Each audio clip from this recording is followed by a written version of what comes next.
আমরা আলেম হই কিন্তু দায়ী হই না, তলিবুল আলেম হই কিন্তু দায়ী হই না, আমরা মুসল্লি হই দায়ী হই না। আমি মুসলমান যুবক কিন্তু আমি দায়ী নই, অথচ আমাদের প্রত্যেকের উপরে দ্বীনের প্রত্যেকটা বিষয় যেটুকু জানি জাতির কাছে পৌঁছে দেওয়া আমার দায়িত্ব। আমি জানি এই কথাগুলো বারবার বলতেছি, মাদ্রাসার ছেলেদের বারবার বলি, দেখো আমি ব্যক্তিগতভাবে আলেম হলাম এটা আমার জন্য যথেষ্ট নয়।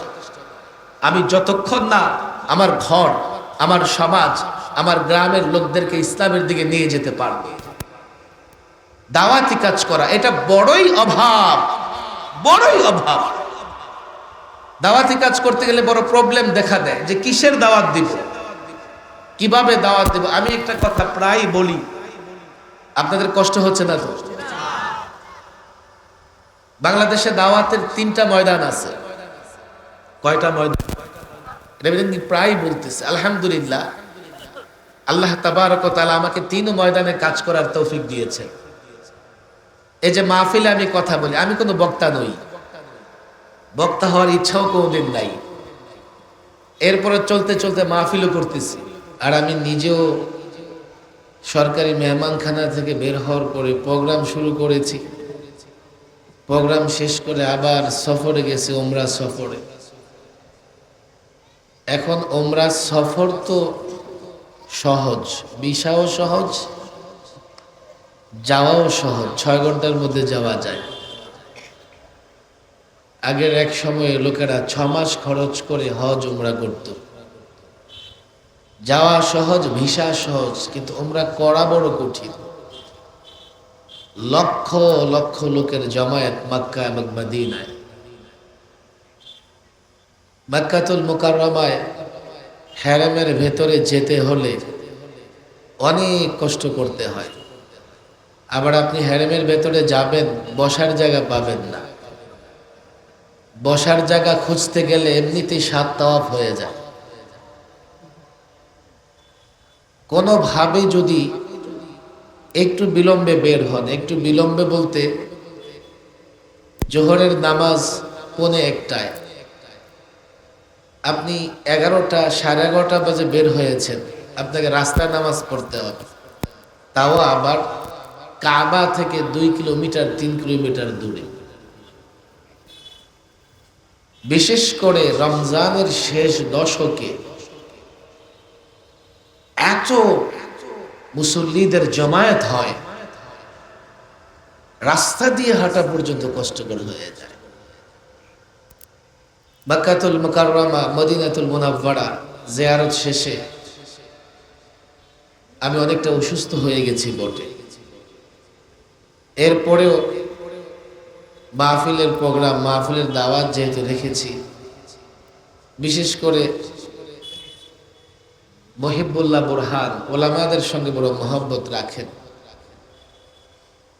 অনেক আগেই এই প্রোগ্রামের জন্য আমাকে দাওয়াত করেছেন। এই প্রোগ্রাম তো মিস করা যায় না। আল আশরাফ ফাউন্ডেশন, আমি বারবার জিজ্ঞেস করেছি যে ফাউন্ডেশনের কাজ কি, বারবার আমি খবর নেওয়ার চেষ্টা করেছি। আমাকে অনেক বলেছে এই করে ওই করে। আমি মনে করি ওলামা একরাম জবাবদিহিতার অধিকার রাখেন। কি কাজ হচ্ছে, কি কাজ করলে আরো ভালো হবে, এমন জবাবদিহিতার জায়গায় ওলামা একরাম মাওলানা মহিবুল্লাহ বুরহানকে রাখবেন। কেউ যদি কোনো কাজ করতে চায়, সে কাজটা ভালো হয়, সহযোগিতা করতে হবে। ভালো না হলে কি করে ভালো হয়, কিভাবে করলে ভালো হবে, এই পরামর্শ, এই বুদ্ধি দেওয়া আমাদের সকলের দায়িত্ব। কথা ঠিক না বেঠিক? আমি নিজে অসুস্থ, আপনারাও বড় কষ্টের মধ্যে আছেন। আমার সামনে যদি একটা ফ্যান ঘুরতেছে, আপনাদের জন্য তো কিছুই নাই। এরপরেও ঘন্টাখানেক আলোচনা করব, ওয়াদা করতে হবে ইমার্জেন্সি না হলে কেউ উঠব না ইনশাআল্লাহ। পাক্কা ওয়াদা। আমি কিছু কথা বলবো, আপনাদেরকে সিদ্ধান্তও দিব না, আপনাদেরকে বাধ্যও করব না। আর বাধ্য করার মতো ক্ষমতা আমার নাই। আমার হাতে রাষ্ট্রীয় শক্তিও নাই, পাওয়ারও নাই। বাধ্য করতে পারবো না, করবার ক্ষমতাও নাই। তবে এই বর্তমান প্রেক্ষাপটে কিছু কথা, নসিহত নয়, পরামর্শমূলক আমি আপনাদের সামনে তুলে ধরতে চাই। বিশেষ করে ওলামায়ে কেরাম এবং ছাত্ররা যারা আমরা আছি, এখন মাদারিসগুলো বন্ধ। আমার মনে হয় এই মাহফিলে মাদ্রাসার ছাত্রের সংখ্যাই বেশি হবে। এরপরেও ছোট্ট একটা পরিসংখ্যান আমি দেখি, মাদ্রাসার ছাত্রের বাইরে স্কুলের ছাত্র, কলেজের ছাত্র, সাধারণ মুসল্লি যারা আছি, দয়া করে একটু হাত উঠাই তো দেখি। মাশাআল্লাহ, তাতেও কিন্তু কম না। মাদ্রাসার ছাত্র যারা কাফিয়া জামাতের উপরে পড়াশোনা করে, কাফিয়া বা তার উপরে, তারা হাত তোলেন। মাশাআল্লাহ, তার সংখ্যাও কম না। কাফিয়ার নিচের ছেলেরা আমরা হাত তুলি। মাশাআল্লাহ। তো আমি যা মনে করেছিলাম ছাত্রদের সংখ্যা খুব বেশি একটা হবে না, 50-50। কলেজ, ইউনিভার্সিটি এবং সাধারণ মুসল্লি ছাত্ররা হয়তো সমান সমান হবে। আলেম ওলামারা যেখানে থাকেন, ছাত্ররা যেখানে থাকেন, আমি আমার ব্যথার জায়গা থেকে কিছু কথা বলি। কেননা আমি মনে করি আমি যা অর্জন করেছি বা যে অভিজ্ঞতা আমার অর্জন হয়েছে, আমার যোগ্যতা হয়তো আপনাদের অনেকের চাইতে কম হবে। আমি আকাবিরদের জোতা টেনেছি, আকাবিরদের খেদমত করেছি। নিকট অতীতে যত আকাবির ছিলেন বাংলাদেশে, আমি সবার খেদমত করেছি।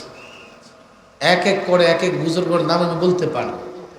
শেখুল হাদিস আল্লামা আজিজুল হক, এরপরে খতিব ওবায়দুল হক, চিটগংয়ের হারুন ইসলামাবাদী সাহেব, আর আল্লামা মুফতি আমিন রাহিমাহুল্লাহ ছাত্র, লালবাগ জামিয়ার শিক্ষক, মানে ছাত্র মানে খাদেম। এরপরে আবার আত্মীয়তার বন্ধন। আমি হজরতকে ছাত্র হিসেবে দেখেছি, লালবাগের ওস্তাদ হিসেবে দেখেছি, জামাই হিসেবেও দেখেছি, খেদমত করেছি। এমন অনেক বুজুর্গদের খেদমত আমি করেছি। আমি বাংলাদেশের রাজনীতি, বিশেষ করে হেফাজত কেন্দ্রিক বাংলাদেশে যে পরিবর্তন, আল্লামা আহমদ শফি রাহিমাহুল্লাহর খেদমত করার সুযোগ হয়েছে হেফাজত কেন্দ্রিক কাজ করবার কারণে।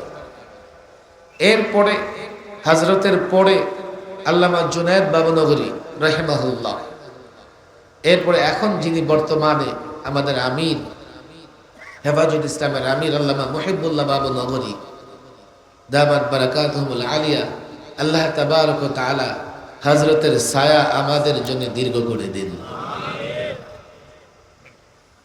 এই দীর্ঘ বাংলাদেশের আন্দোলন সংগ্রাম, বড়দের জোতা উঠানোর কারণে কিছু বিষয়ে তো আমার অভিজ্ঞতা হয়েছে। হয়তোবা অনেক আলেমের অনেক বিষয়ে অভিজ্ঞতা থাকতে পারে, কিন্তু বাংলাদেশে কি করে আমরা ইসলাম টিকিয়ে রাখব, এদেশে কি করে আমরা ইসলাম প্রতিষ্ঠা করব, এদেশে মানুষের ঈমান আমল আমরা কি করে হেফাজত করব, আমাদের কিভাবে কথা বলতে হবে, আমাদের কোন কর্মসূচি গ্রহণ করতে হবে, আমাদের কোন দিকে সফর করতে হবে, আমাদের কখন কোন উদ্যোগ গ্রহণ করতে হবে, কোন কাজের জন্য কতটা ত্যাগ স্বীকার করতে হবে, আমি নিজ চোখে যেহেতু বড়দেরকে দেখেছি, আমি মনে করি এই তাজরিবা অভিজ্ঞতা মানার জন্যে নয়, আপনাদের নিজেদের অভিজ্ঞতার সঙ্গে মিলিয়ে নতুন উদ্যোগ গ্রহণ করার জন্য এগুলো আপনাদের জানা দরকার। কিন্তু সময় এখন এমন, আপনি জানেন, আপনারা ভালো করেই জানেন, কেরামান কাতিবিন সময় নেয়, কিন্তু এই যে ক্যামেরাগুলো আমার দিকে তাকিয়ে আছে, সময় নিচ্ছে না, লাইভ প্রচার হয়ে যাচ্ছে। গুনাহ হয়ে গেলেও ফেরেশতা একটু অপেক্ষা করেন, দেখি তওবা করতেছে কিনা। আর এখানে কিন্তু ভুল হয়ে গেলেও অপেক্ষা করার কিছুই নেই। আমি উঠার আগে আমার সম্পর্কে সব খবর হয়ে যাবে। যার জন্য বর্তমান প্রেক্ষাপটে চাইলেই সব বিষয়ে কথা বলা যায় না, চাইলেই সব বিষয় নিয়ে ব্যাখ্যা বিশ্লেষণ করা যায় না। এজন্য আমি আলেম ওলামাদের বলবো, নিজেরা বসেন, বারবার বসেন, বারবার একত্রিত হন, একটু চিন্তা করে দেখেন, আমার আগে মাওলানা হাসান জামিল সাহেব বয়ান করে গেছেন, তার বক্তৃতা একটা চিত্রই ফুটে উঠেছে যে আমরা কতটা ভয়াবহ অবস্থায় আছি। আমাদের ঈমান, আমাদের ইসলাম কেড়ে নেবার জন্য কতটা ষড়যন্ত্র হচ্ছে। আপনি বলবেন আমি তো দুর্বল, আমি তো অসহায়। হ্যাঁ, আমরা দুর্বল, আমরা অসহায়, আমরা যখন একক, কিন্তু আমরা যখন সম্মিলিত, আমরা যখন দেশের মানুষ, দেশের ইমানদার মানুষকে আমাদের কাছে নিতে পারি, আমাদের সঙ্গে নিতে পারি, তো আমরা বাংলাদেশেও অ্যাটম বোমার চাইতে শক্তিশালী। আর আমরা যত বিচ্ছিন্ন, আমরা ততটা দুর্বল। আমরা যতটা নিজের মতামতকে প্রাধান্য দিয়ে চুপ করে থাকবো, ততটাই দুর্বল হতে থাকবো। আমি বলি না আমার মত আপনি মেনে নেন, না না না, চলুন আমরা নিজেরা মতামত আয়োজন নিয়ে, মতামতের অনুষ্ঠান আয়োজন করে একে অন্যের সঙ্গে মত বিনিময় করি। কোরআনে কারীমের একখানা পরিচিত আয়াত আমি তেলাওয়াত করেছি, লাউলা ইয়ানহাহুমুর রাব্বানিয়ুনা ওয়াল আহবার। যদি আল্লাহ ভক্ত পীর মাশায়েখ ওয়াল আহবার, ইহুদি আলেমদেরকে আহবার বলা হয়, যদিও এই আয়াতে আল্লাহ তাবারক ওয়া তাআলা ইহুদি আলেমদের অবস্থা বর্ণনা করতেছেন। হযরত আব্দুল্লাহ ইবনে আব্বাস বলেছেন, কোরআনে কারীমে আলেমদের জন্য এই আয়াতের চাইতে কঠিন হুঁশিয়ারি আর কোন আয়াতে বর্ণনা করা হয় না। আলেমদের প্রতি চরম হুঁশিয়ারি উচ্চারণ করা হয়েছে আয়াতে। আমি জানি আপনারা জানেন, আমি জানি আপনারা তর্জমাও বুঝেন, সব জানাই সব সময় আমলে রূপান্তরিত হয় না। চলুন না তাকরার করে দেখি। আমরা মাঝে মধ্যে কিছু কথা দায়িত্ব নিয়ে বলি, অনেকে আবার বলে উনি এটা বলে কেন। আমি বলি, আমি যখন কোরআনে কারীমের এই আয়াতগুলোর দিকে তাকাই, আমি স্থির থাকতে পারি না। সবচাইতে কঠিন হুঁশিয়ারি সেটা কি? লাউলা ইয়ানহাহুমুর রাব্বানিয়ুনা ওয়াল আহবার আন কাউলিহিমুল ইসম ওয়া আকলিহিমুস সুহত। যদি আল্লাহ ভক্ত পীর মাশায়েখ ওলামায়ে কেরাম, আয়াতের তর্জমা তো ভিন্ন, ইহুদি আলেমদের সমালোচনা করেছেন আল্লাহ যে তারা কেন তাদের জাতিকে মিথ্যা কথা, দুর্নীতি, অবৈধ উপার্জন, হারাম উপার্জন থেকে বিরত রাখে না। এরপরে আল্লাহ যে শব্দ উচ্চারণ করেছেন, লাবিসা মা কানু ইয়াসনাউন, ইয়াসনাউন বলা হয়েছে, ইয়াফআলুন বলা হয় নাই। লাবিসা মা কানু ইয়াসনাউন, তারা যে কাজ করছে, অর্থাৎ তাদের কওমকে মিথ্যে কথা, দুর্নীতি থেকে বিরত না রেখে তারা যে কাজ করছে, এটা অত্যন্ত মন্দ কাজ।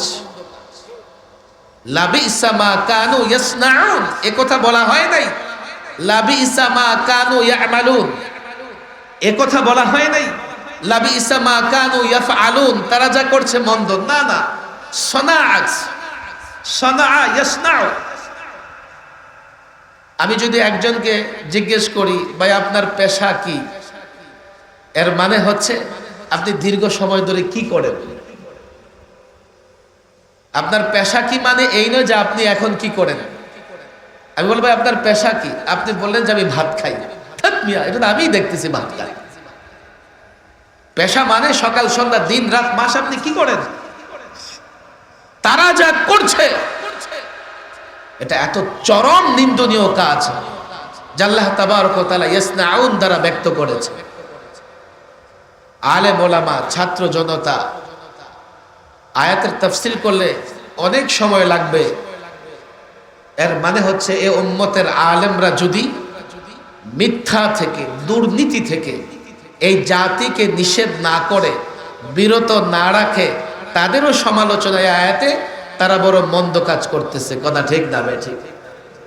এখন আমি যদি সমাজে কোনো মিথ্যা, আমি যদি সমাজে কোনো দুর্নীতি দেখি, আমি যদি সমাজে কোনো অবৈধ কাজ দেখি, আল্লাহ প্রদত্ত ওই হুমকির ভয় আমি পাই, আমি যদি না বলি তো সে আয়াতের অন্তর্ভুক্ত আমিও হয়ে যাব। এক্ষেত্রে যেই বিষয়টা আসবে এখানে যে আমি কি পারবো, আমি কি করব, আমি কতটা করতে পারবো, আমার কথায় কি হবে, হ্যাঁ আমি সেটা জানি, সেই জন্য আওয়াজকে উঁচু করতে হবে।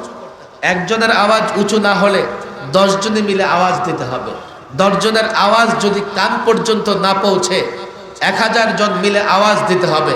1000 জনের আওয়াজ যদি তাদের কর্ণগহ্বরে না পৌঁছে 1000 না লক্ষ লোকে আওয়াজ দিতে হবে। লোকদের সমবেত করতে হবে, লোকদের জাগ্রত করতে হবে। চুপ করে বসে থাকলে আল্লাহর কাছে জবাব দেওয়া যাবে না। আলেম ওলামাদের ছাত্রদের আমি বলি, দেখো আমার উপর নারাজ হও না, আমি বড়দের কথা নকল করতেছি। ছাত্রদের বলি, ওলামারা বড় সম্মানের ইজ্জতের ছাত্র, তোমরা যদি আমাকে মহব্বত করো একটু চিন্তা করে দেখো, গতানুগতিক পড়াশোনা করা, এরপরে শুধুমাত্র একটা ছোট্ট গণ্ডিতে কাজ করে যাওয়া, দিনেরই খেদমত করা, এটা কি যথেষ্ট না এর বাইরে তোমার আমার কোনো দায়িত্ব আছে? এর বাইরে দায়িত্ব আছে কিনা তা এই আয়াতই তো বলছে। আমাদের প্রতিবেশী দেশে মাদ্রাসার বড় মাদ্রাসাও কম নয়, মাশাআল্লাহ আলেমও বড় বড়, কিন্তু দেখো এক এক কি হচ্ছে। সর্বশেষ ইউপিতে এক অর্ডারে সমস্ত কিন্ডারগার্টেন ইসলামিক স্কুলগুলো বন্ধ করে দিল। তুমি জানো, আমি আল্লামা মুফতি আমিন রহিমাহুল্লাহর কাছে শুনেছি, বাংলাদেশে এক সময় জুনিয়র মাদ্রাসা ছিল, এক নির্দেশে সমস্ত জুনিয়র মাদ্রাসা বন্ধ। বলবো যে এখন তো মাদ্রাসা বন্ধ হবে না, এখন মাদ্রাসা বন্ধ করবার দরকার নাই, আলিয়া মাদ্রাসাগুলো অলরেডি স্কুলের মতো হয়ে গেছে।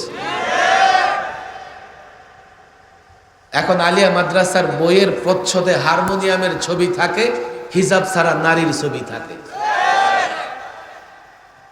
ওখানে আলেমরা চাকরি করে না, ছাত্ররা পড়ে না, কেন? তাদের ইমান জাগ্রত হয় না। তার টার্গেট ফিক্সড করে নিয়েছে কি, দ্রুত দাখিল পাশ করো, আলেম পাশ করো, ইউনিভার্সিটিতে ভর্তি হও, চাকরি করো, বাস এটাই দুনিয়া।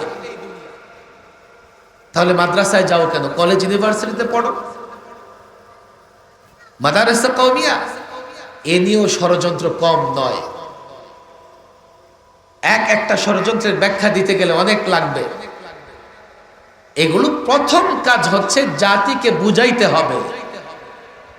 এই জায়গায় আমাদের বড় দুর্বলতা, আমরা আলেম হই কিন্তু দায়ী হই না, তলিবুল আলেম হই কিন্তু দায়ী হই না, আমরা মুসল্লি হই দায়ী হই না, আমি মুসলমান যুবক কিন্তু আমি দায়ী নই। অথচ আমাদের প্রত্যেকের উপরে দ্বীনের প্রত্যেকটা বিষয় যেটুকু জানি জাতির কাছে পৌঁছে দেওয়া আমার দায়িত্ব। আমি ইদানি এই কথাগুলো বারবার বলতেছি, মাদ্রাসার ছেলেদের বারবার বলি, দেখো আমি ব্যক্তিগতভাবে আলেম হলাম এটা আমার জন্য যথেষ্ট নয়। আমি যতক্ষণ না আমার ঘর, আমার সমাজ, আমার গ্রামের লোকদেরকে ইসলামের দিকে নিয়ে যেতে পারবে, দাওয়াতি কাজ করা এটা বড়ই অভাব, বড়ই অভাব। দাওয়াতি কাজ করতে গেলে বড় প্রবলেম দেখা দেয় যে কিসের দাওয়াত দিব, কিভাবে দাওয়াত দেব। আমি একটা কথা প্রায় বলি, আপনাদের কষ্ট হচ্ছে না তো? বাংলাদেশে দাওয়াতের 3টা ময়দান আছে। কয়টা ময়দান? এটা প্রায় বলতেছে। আলহামদুলিল্লাহ, আল্লাহ তাবারক ওয়া তাআলা আমাকে 3 ময়দানে কাজ করার তৌফিক দিয়েছেন। এই যে মাহফিলে আমি কথা বলি, আমি কোনো বক্তা নই, বক্তা হওয়ার ইচ্ছাও কোনোদিন নাই। এরপরে চলতে চলতে মাহফিলও করতেছি, এটা একটা দাওয়াতের ময়দান। দ্বিতীয় ময়দান কলেজ ইউনিভার্সিটি, শিক্ষিত সমাজের কাছে দিন পৌঁছানো। আলহামদুলিল্লাহ এটাও যথেষ্ট করেছি আমি ঢাকার আশেপাশে অনেক কলেজের ছাত্রদের সেমিনার আমি বক্তৃতা করেছি। 3 টেলিভিশন টক শোতে বসে নাস্তিকদের মোকাবেলা করা, আল্লাহ আমাকে সেটাও করার তৌফিক দিয়েছেন। আমি কিসের দাওয়াত দিব, আমার দাওয়াতি কার্যক্রম কিভাবে পরিচালিত হবে, আমাকে 3 ময়দানে দাওয়াতের কাজ করতে হবে। মাহফিলে আমি যা খুশি বলে যাচ্ছি, কেউ প্রশ্নও করবে না, আমার কথার উপর আপত্তিও দিবে না। আমি স্কুলে গিয়ে যখন বক্তৃতা করি, আমার কথার প্রমাণ চায়, যুক্তি চায়, অনেক ছেলে দাঁড়িয়ে যায়। আবার আমি যখন টেলিভিশন টক শোতে নাস্তিকদের সঙ্গে বিতর্ক করি, তারা শুধু দলিল প্রমাণ চায় এমন না, ইসলামের উপরে নানা অভিযোগ উত্থাপন করে। আমি এটাকে যোগ চ্যালেঞ্জ বলি। কোনো আলেম ছাত্র যদি মনে করে আমি তিনও ময়দানে দ্বীনের দাওয়াতে কাজ করব, তাকে যে কাজটা করতে হবে দলিল, যুক্তি, সায়েন্স বা বিজ্ঞান, তিনও বিষয় সামনে রেখে দলিল দিয়ে মাহফিলে আলোচনা করা যাবে, যুক্তিও দেওয়া যাবে। স্কুল কলেজের ছেলেরা যুক্তি চাবে, কি আপনার এই কাজ করলে দুনিয়া আখিরাতের ফায়দা কি, আমাকে বুঝান। আর নাস্তিকদের সামনে গেলে অভিযোগ করে বসবে, ইসলামে এই, ইসলামে সেই, এগুলো প্রত্যাখ্যান করে তাদের সামনে ইসলামকে তুলে ধরতে হবে। এই চ্যালেঞ্জ মোকাবেলা করবার জন্য সবার আগে মাদ্রাসার ছেলেদের প্রস্তুত হতে হবে। আমরা কি প্রস্তুত এই যোগের চ্যালেঞ্জ মোকাবেলা করায়? আমরা প্রস্তুত না। আমি জানি ছেলেদের মেজাজ আছে, আমরা প্রস্তুত নই। গতানুগতিক একটা শিক্ষা ব্যবস্থা আমরা প্রবেশ করেছি। ওলামাদের বলি নারাজ হবেন না, গতানুগতিক একটা শিক্ষা ব্যবস্থায়, যার জন্য আজকে দেখবেন আমি যতটা না ইসলামের প্রতি লোকদের আকৃষ্ট করতে পারতেছি, ইসলামের বিরুদ্ধে নাস্তিকরা তার চাইতে বেশি বিশুদ্ধার করে যাচ্ছে। মাহফিলে এই লোকজন দেখে আপনারা তো অবাক হবেন, আহা কত লোক মাহফিলে জমায়েত হয়েছে। আপনারা আবার দেখেন একজন নাস্তিক ইসলামের বিরুদ্ধে কথা বলতেছে, তাকেও লক্ষ মানুষ বাহাবা দিতেছে, লাইক দিতেছে, কমেন্ট করতেছে। আমি যখন সেখানে প্রবেশ করি অবাক হই, নাম তো মুসলমানের, দেশটা মুসলমানের, গুড়ে তো মুসলমান ছাড়া অন্য কিছু দেখি না। তাহলে এই নাস্তিকের পোস্টে নাস্তিককে সমর্থনকারী কারা? এর মানে এদেশের রন্ধ্রে রন্ধ্রে এই পরিমাণে নাস্তিক ইসলাম বিদ্বেষী প্রবেশ করে আছে, আমার খবরও নাই। আমি যুবকদেরও বলি, এই চ্যালেঞ্জ যদি মোকাবেলা না করা যায়, ইসলামকে যৌক্তিক জায়গা থেকে সর্বত্র যদি ইসলামকে প্রচার করা না যায়, ইসলামও ধরে রাখতে পারবো না, আমরাও এদেশে থাকতে পারবো না। তবে এখানে বড় বাধা আছে। সবচাইতে বড় বাধা যারা ক্ষমতায় থাকে তারা। অনেক বুঝাবার চেষ্টা করেছি, আলেম ওলামারা কারো দুশমন নয়, আলেম ওলামারা কারো বিরোধী নয়। আলেমরা যা বলে বুঝবার চেষ্টা করো, আলেমরা যা বয়ান করে বুঝবার চেষ্টা করো, তাতে তোমারও কল্যাণ, জাতিরও কল্যাণ। কিন্তু তারা বুঝে না। কেন বুঝে না জানেন? হযরত মূসা আলাইহিস সালাম যখন ফেরাউনকে দাওয়াত দিলেন, ফেরাউন বলেন যে তুমি যে নবী, প্রমাণ দেখাও। হযরত মূসা প্রমাণ দেখিয়েছেন। প্রমাণ দেখে ফেরাউন কি মুসলমান হয়ে গেছিলেন? قال للملأ حوله إن هذا لساحر عليم। দেখো মূসা কত বড় জাদুকর, কত বড় জাদু। এতটুকু বলে শেষ করে নাই, খেয়াল করে শুনেন। এরপরে ফেরাউন কি বলে? ইউরিদু আইয়ুখরিজাকুম মিন আরদিকুম বিসিহরি। আলেম ওলামা তোলামাদের বলি, এ জাতি, ইউরিদু আইয়ুখরিজাকুম মিন আরদিকুম বিসিহরি, এই মূসা জাদুর মাধ্যমে তোমাদেরকে তোমাদের দেশ ছাড়া করতে চায়। ইউরিদু আইয়ুখরিজাকুম মিন আরদিকুম বিসিহরি, এই যে জাদু দেখিয়েছে মূসা, এই জাদুর মাধ্যমে তোমাদের ক্ষমতাচ্যুত করতে চায়। ফামাযা তা'মুরুন, বলো তোমরা আমি কি করতে পারি? আমাদের জমায়েত যখন দেখে, আমরা যখন বড় জোরে কথা বলি, চিৎকার করে কথা বলি, তো একদল দেশের সরকারকে বলতে থাকে, দেখো দেখো এই মৌলবীরা জমায়েত হয়েছে, তোমাদের ক্ষমতাচ্যুত করতে চায়। আল্লামা মুফতি আমিন রাহিমাহুল্লাহ বারবার বলতেন, একজন আলেমকে আল্লাহ এত সম্মান দিয়েছে, 10টা মিনিস্টারকেও আল্লাহ এত সম্মান দেয় নাই। আলেম এদেশের মানুষের হৃদয়ের মণিকোঠায় আছে। আলেমরা এমপির জন্য, মিনিস্টার হবার জন্য লালায়িত নয়। ওই শয়তানেরা বুঝায় তাদেরকে, ইউরিদু আইয়ুখরিজাকুম মিন আরদিকুম বিসিহরি। এই মৌলবীরা জমায়েত করে ইসলামের কথা বলে তোমাদের ক্ষমতাচ্যুত করতে চায়। শাপলায়ও বলেছি, সারা বাংলাদেশে বলেছি। আল্লামা মুফতি আমিন রাহিমাহুল্লাহ 11তে যখন নারী নীতিমালা বিরোধী আন্দোলন করেন, পরিষ্কার বলেছেন, কোরআন হাতে নিয়ে বলেছেন, কাউকে ক্ষমতায় আনবার জন্যে, ক্ষমতাচ্যুত করবার জন্য নয়, আমি কোরআনের জন্য আন্দোলন করি। কোরআনের কোনো বিধিবিধান, কোরআনের কোনো আয়াতকে বিকৃত করা হবে, কোনো আলেম মেনে নিতে চায় না। এই কাজে আমাদের সঙ্গে সবাই থাকবে, সবাই আছে। শাপলায় বলেছি, কাউকে ক্ষমতাচ্যুত করা কিংবা কাউকে ক্ষমতায় বসানো ঈমানি আন্দোলনের উদ্দেশ্য হতে পারে না। যত ঈমানদার আছে, যত মুমিন আছে, সবার ঈমান হেফাজত করবার জন্যে আমরা কথা বলি। এরপরেও শয়তান যখন তাদেরকে বলে যে আলেম ওলামারা জমায়েত করে তোমাদের ক্ষমতাচ্যুত করতে চায়, ওই ফেরাউন যেমনি ভাবে ক্ষমতা কেন্দ্রিক তার জাতিকে উদ্বুদ্ধ করে হযরতে মূসার মোকাবেলায় লাগিয়ে দিয়েছে, আজকালের ফেরাউনরা তাদের দল, তাদের সংগঠনকে উদ্বুদ্ধ করে আলেম ওলামাদের বিরুদ্ধে লাগিয়ে দিয়েছে। এছাড়া অন্য কিছু না। এই চ্যালেঞ্জও আপনাদের মোকাবেলা করতে হবে। যুগে কোন পয়গম্বর ফুলের মালা দিয়ে দাওয়াতি কাজ শুরু করেছেন এমন নয়। আমাদের নবী মুহাম্মদ সাল্লাল্লাহু আলাইহি ওয়াসাল্লাম দাওয়াত দিয়েছেন, পেছনে পেছনে যেই লোকটা বলেছে আরে এ মুহাম্মদ এটা পাগল, এই মুহাম্মদ আত্মীয়তার সম্পর্ক ছিন্নকারী, তার কেউ ছিল না আপন চাচা, তার গোত্র, তার বংশ। কেন আলেমদের, আমি এই জায়গায় এসেই অনেক আলেমের সঙ্গে একমত হতে পারি না। কেউ যদি মনে করে ফুলেল শুভেচ্ছার মাধ্যমে দ্বীনের খেদমত করবে, কোন পয়গম্বর পারে নাই, সাহাবায়ে কেরাম পারে নাই, মুহাদ্দিসিন পারে নাই, আমাদের আকাবেরগণ পারে নাই।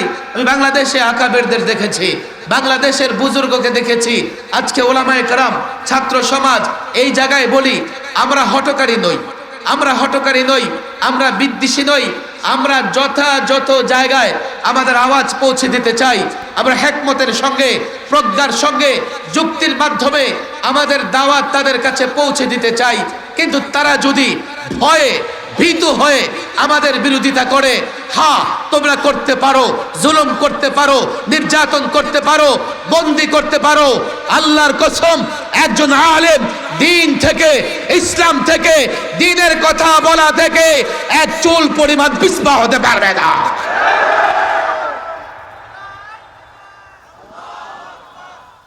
দুইটা কথা আমি বলেছি, মনে রাখবেন, আপনাদের কষ্ট দিব না। এক, এটা আমাদের দায়িত্ব যে আমরা জাতিকে মিথ্যা, ধোঁকা, প্রতারণা, অবৈধ, অনৈতিক, দুর্নীতি এগুলো থেকে জাতিকে বিরত রাখার নসিহত করব। এই দায়িত্ব আমাদের কে দিয়েছেন? আরো জোরে বলেন, কে দিয়েছেন? আল্লাহকে ভয় পাই আমরা। ইন্নামা ইয়াখশাল্লাহ মিন ইবাদিহিল উলামা। আমরা আল্লাহকে ভয় পাই, আল্লাহ প্রদত্ত সেই দায়িত্ব পালন করব তো ইনশাআল্লাহ। দুই, এই দায়িত্ব পালন করতে গেলে হঠকারী হওয়া যাবে না। দায়িত্ব পালন করতে হলে আমি কি দায়িত্ব পালন করব, ইসলাম সম্পর্কে আমাকে জানতে হবে। আর ইসলামের দাওয়াত পৌঁছানোর জন্য যে তিন ময়দানে দাওয়াতি কাজ করব, সেখানে শুধু দলিল দিলেই, কিতাবাদি দিয়ে আমার এই দাওয়াতি কাজের জন্য যথেষ্ট হবে না। যুক্তির প্রয়োজন হবে, প্রয়োজনে বিজ্ঞানেরও প্রয়োজন হতে পারে। যা কিছু প্রয়োজন হয় না কেন, আমাদের ছেলেরা বলবে যে হুজুর যুক্তি, সায়েন্স, বিজ্ঞান এত কিছু দিয়ে আমরা কিভাবে দাওয়াতি কাজ করব। দেখো আমাদের আকাবির সাঈদ আহমদ পালনপুরি, আমরা নাম তো সবাই শুনেছি, রাহিমাহুল্লাহ। হযরত যখন রাহমাতুল্লাহিল ওয়াসিআ, হুজ্জাতুল্লাহিল বালিগার উর্দু সরা লিখলেন, আল্লামা মুফতি আমিন রাহিমাহুল্লাহ আমাদের ডেকে বললেন, এই দেখো এই ওলামায়ে দেওবন্দের উপর একটা করজ ছিল, করজ, ঋণ ছিল। সাঈদ আহমদ পালনপুরি সাহেব এই ঋণ শোধ করে দিয়েছে। আমি নিজে হুজুরের কাছে হুজ্জাতুল্লাহিল বালিগা মোতালা করেছি। এত কঠিন আরবি, এর অনেক কিছুই বোঝা যায় না। সাঈদ আহমদ পালনপুরি রাহিমাহুল্লাহ এত সহজ উর্দুতে এটার তর্জমা করেছেন, এখন ইবতেদায়ে আওয়ালের ছাত্র সেটা পড়ে বুঝতে পারবে। এক হুজ্জাতুল্লাহিল বালিগা রাখো, হাকিমুল উম্মাহ আশরাফুল জওয়াব রাখো, ডক্টর মাহমুদ চুগতাই, আল্লাহু আকবার, হাকিম ডক্টর মাহমুদ চুগতাই প্রায় 11 খণ্ডের সুন্নাত এবং সায়েন্সের উপরে কিতাব লিখে ফেলেছে। কোথাও যেতে হবে না, আমি টেলিভিশনে অনেক বড় বড় ডক্টর, ইঞ্জিনিয়ার, আইনজীবী, ব্যারিস্টারের মোকাবেলা করেছি, আমাকে আলাদা করে পড়তে হয় নাই। আমাদের আকাবিরদের লেখা পুস্তক, বই পুস্তক পড়ে আমি তাদের মোকাবেলা করেছি। আমাদের আছে সব। এখনকার ছেলেদের দাওয়াতি কাজে কোনো প্রস্তুতি নাই। আমি বক্তৃতা করব, আমি আবেগ ছড়িয়ে দেব, সব ঠিক আছে, কিন্তু ইসলাম রক্ষার জন্য দাওয়াতি কাজের কোনো বিকল্প নাই।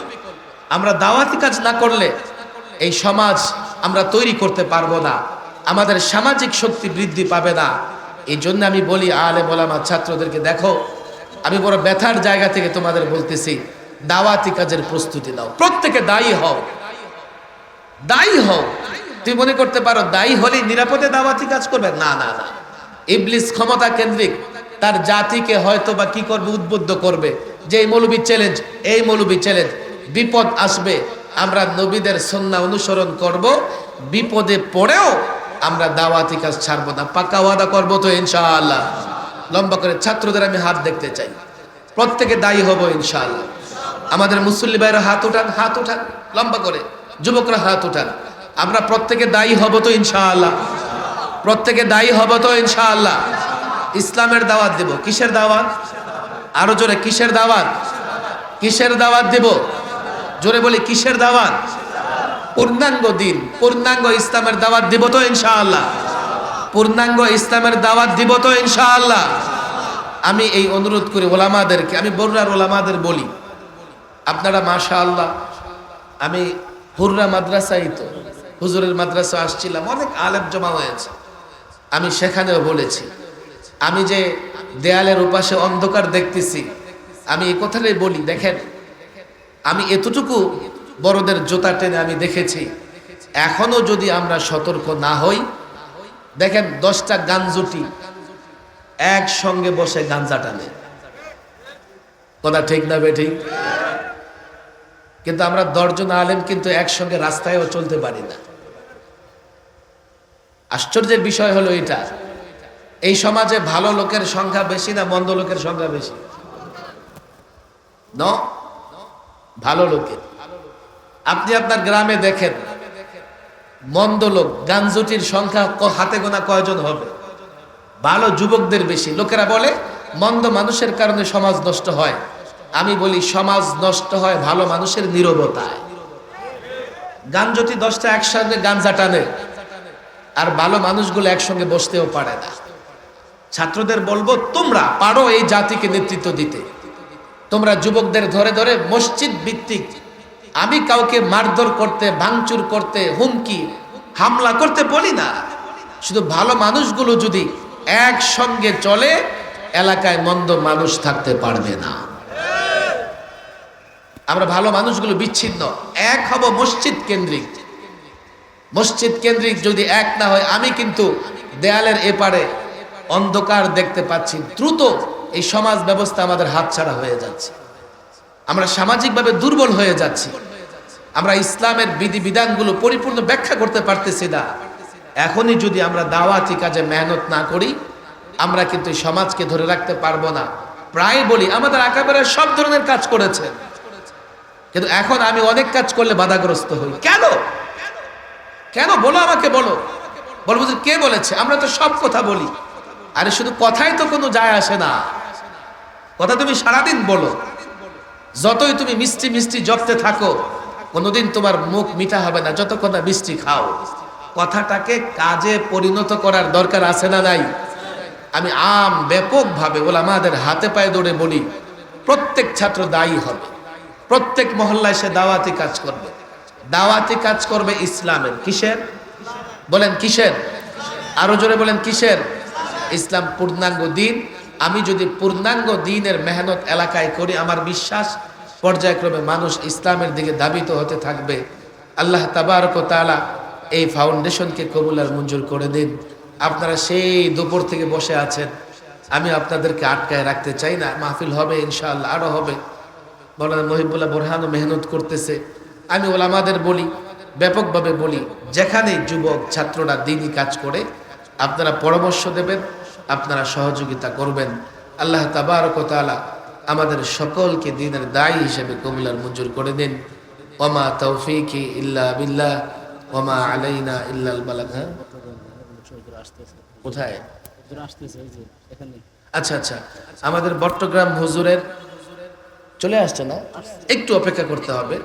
আমাদের কুমিল্লার মুরব্বী মাওলানা নুরুল হক সাহেব, বট্টগ্রামের হুজুর, চিনি তো আমরা, আপনারা কি? কিন্তু আমি যদি ইমানি জজবায়, বয়স বেশি আছে অনেকের, এমন আছে না নাই? মাশাআল্লাহ, আল্লাহ তাবারক ওয়া তাআলা হযরতের হায়াতে বরকত দান করুন। আমি হযরতকে অনেক ময়দানে অনেক কাজকর্মে দেখেছি, বড় বলিষ্ঠ ভূমিকা রাখেন, বড় মজবুত কথা বলেন। এই মুরব্বীরা আমাদের সেরে তাজ, তাদের দোয়া নিয়েই আমাদের কাজ চলতে হবে। হযরত একেবারে চলে আসছেন, আমরা হযরতের আলোচনা শুনবো এবং হযরতের সঙ্গে দোয়ায় কি করব? অংশগ্রহণ করব। এরপর বিদায় নিয়ে হযরত চলে আসছেন বাড়িতে, এখানে চলে আসছেন। আমি আসলে কথা লম্বা করতে পারতেছি না, আপনাদের আগেই বলেছি। হ্যাঁ, হুজুর আসতেছেন একেবারে। আমি নিজেও মানে ক্লান্তি এবং নানা কারণে, সফরের কারণে একটু দুর্বলতার মধ্যে আছি। হযরতের বয়ান আমরা শুনবো এবং হযরতের আলোচনা শুনে দোয়া করে ইনশাআল্লাহ আমরা যাব। আল্লাহ তাবারক ওয়া তাআলা আমাদের সকলকে হযরতের দোয়া আলোচনা শুনে যাবার তৌফিক দান করুন।